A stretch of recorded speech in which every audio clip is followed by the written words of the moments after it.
कभी कभी सबसे खतरनाक जंग बंदूक से नहीं, दिमाग से लड़ी जाती है। थॉमस शेल्बी एक ऐसा आदमी जो अपनी हर चाल, हर सांस और हर खामोशी को एक हथियार की तरह इस्तेमाल करता है। वो चलता नहीं, दूसरों को चलाता है। लेकिन सवाल ये है, क्या वो सच में एक मास्टरमाइंड है या बस अपने ही पागलपन में डूबा हुआ एक आदमी? उसने सब कुछ पाया, ताकत, दौलत, इज्जत, लेकिन हर जीत के साथ वो अपने अंदर कुछ हारता गया। आज हम थॉमस शेल्बी के दिमाग के अंदर झांकने वाले हैं, उसकी सोच, उसके डर और उस अंधेरे को समझने की कोशिश करेंगे जिसने उसे एक एम्बिशियस मॉन्स्टर बना दिया। थॉमस शेल्बी हमेशा से ऐसा नहीं था। वो एक आम इंसान था जो सिर्फ अपने परिवार के लिए कुछ करना चाहता था। लेकिन फिर आई वॉर।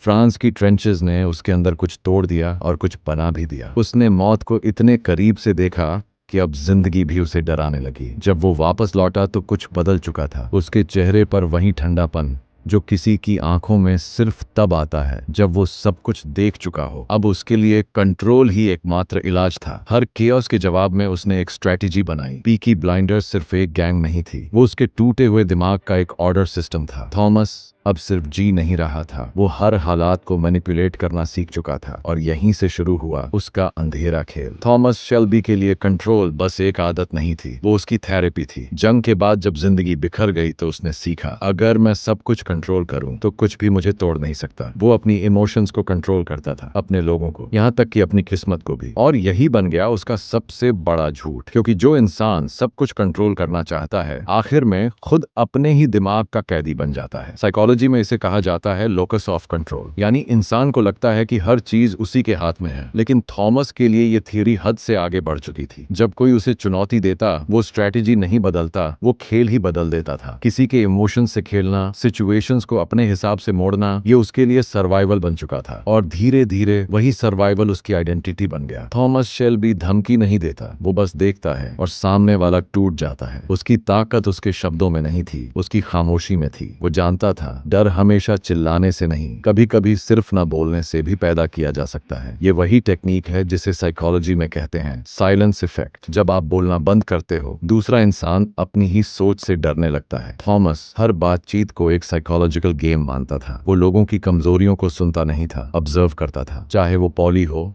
ग्रेस हो या एल्फी, वो सबकी लॉयल्टी को डर और रिस्पेक्ट के बीच बैलेंस करके चलाता था। ये वही कॉन्सेप्ट है जो रॉबर्ट ग्रीन ने 48 लॉज ऑफ पावर में लिखा, पावर दिखाओ लेकिन सोर्स छुपाओ। थॉमस हर सिचुएशन में वही करता था। वो आउटकम दिखाता था लेकिन प्लान किसी को नहीं बताता था। और यही उसकी मैनिपुलेशन की असली ताकत थी। वो लोगों को कंट्रोल नहीं करता था, वो उन्हें प्रेडिक्ट करता था। थॉमस शेल्बी कभी रोता नहीं, लेकिन इसका मतलब ये नहीं कि उसे दर्द नहीं होता। असली बात ये है, उसे अब महसूस ही नहीं होता। युद्ध ने उसके अंदर की हर भावना को शून्य कर दिया। प्यार, डर, गुस्सा सब धीरे धीरे मिट गया। अब वो सिर्फ सोचता है, महसूस नहीं करता। और यही उसकी सबसे बड़ी कमजोरी थी, जिसे दुनिया उसकी ताकत समझ बैठी। साइकोलॉजी इसे कहती है इमोशनल नंबिंग। जब इंसान खुद को प्रोटेक्ट करने के लिए अपने इमोशंस को बंद कर देता है। लेकिन एक प्रॉब्लम है, जब आप दर्द से खुद को बचाते हैं तो खुशी भी महसूस करना बंद कर देते हैं। थॉमस की कोल्डनेस उसके कंट्रोल की कीमत थी। वो जीत रहा था, लेकिन हर जीत के साथ वो खुद से और दूर जा रहा था। थॉमस शेल्बी का मकसद साफ था, अपने परिवार को ऊपर उठाना, उन्हें उस गंदगी से निकालना जिसमें वो पैदा हुए थे। लेकिन इंसान जब अपनी एम्बिशन के पीछे भागता है तो एक वक्त ऐसा आता है जब मकसद और नशा अलग नहीं रहते। थॉमस भी वही गलती कर बैठा। जो ताकत उसने अपने लोगों की रक्षा के लिए चाही थी, वही ताकत धीरे धीरे उसे उनसे दूर ले गई। ये वही स्टेज है जहां हीरो और विलन के बीच की लाइन मिट जाती है। साइकोलॉजी में इसे कहा जाता है the dark triad, narcissism, Machiavellianism और साइकोपैथी का डेडली मिक्स। और थॉमस में तीनों थे। वो कैरिज्मेटिक था, मैनिपुलेटिव था और इमोशनली डिटैच था। वो लोगों को बचाने के लिए पावर चाहता था, लेकिन पावर ने उसे खुद से ही दूर कर दिया। उसका इंटेंशन नोबल था और उसका एग्जीक्यूशन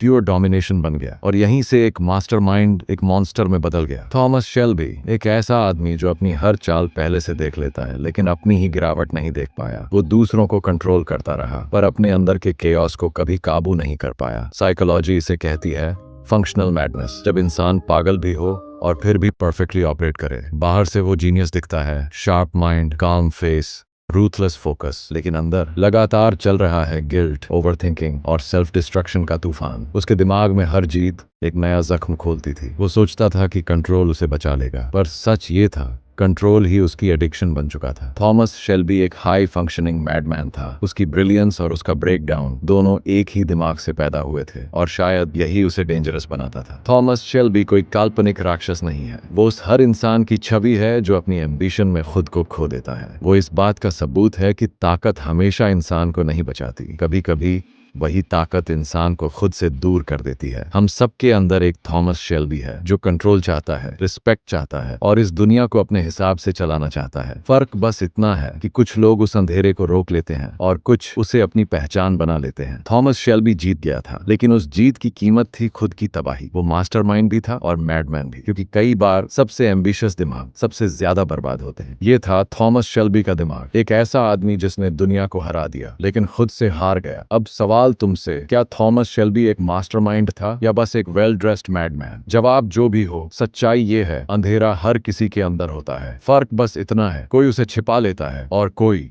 उसे अपना बना लेता है। जहां हम इंसान के दिमाग के अंधेरे को रोशनी में लाते हैं। अगर तुम भी इंसान की साइकोलॉजी और मैनिपुलेशन के हिडन ट्रूथ्स समझना चाहते हो तो सब्सक्राइब करो थॉट फ्यूज, क्योंकि यहाँ हर वीडियो तुम्हारे दिमाग को बदलने वाली है।